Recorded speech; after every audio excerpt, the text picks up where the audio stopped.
Hello po mga kabatchoy, kamusta po kayo? Magandang gabi po sa lahat. Ayun, sana po nasa mabuting kalagayan. Di bale po, last night po namin ni Mrs. dun sa side ng family niya. Ayun po, so napagkasunduan po namin na sama-samang kumain for the last time po bago kami pumunta na sa Parañaque bukas. Napagkasunduan po namin na kumain po dito sa Valenzuelanos, dito po sa Guiguinto, Bulacan. Kaya samahan niyo po kami sa aming bonding at tingnan rin po natin yung pagkain dito sa Valenzuelanos. Okay mga kabatchoy? So ito na nga po mga kabatchoy. Nandito po tayo sa Valenzuelanos Grill and Restaurant. Dito po yan sa Guiguinto, Bulacan. Tara, pasok tayo. Ang ganda ng place, no? Instagrammable. Ayos.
So, ayun mga kabatchoy, tapos na kaming kumain dito po sa Valenzuelanos, dito po sa Guiguinto, Bulacan. Masarap pagkain nila, tsaka yung place po is very pleasant po. Ang daming place for yung mga pang Instagram, pang picture taking, and then it's a good hangout place po. Sa pagkain, masarap. Umorder kami ng sisig. Para sa akin yung sisig, napakasarap niya.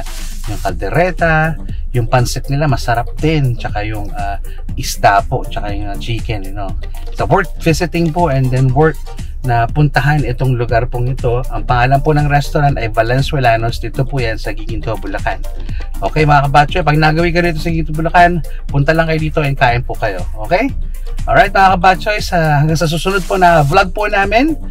Please subscribe, watch, and like our videos po. Patuloy niyo pong suportahan ng ating channel po. Maraming salamat mga kabatchoy! Bye!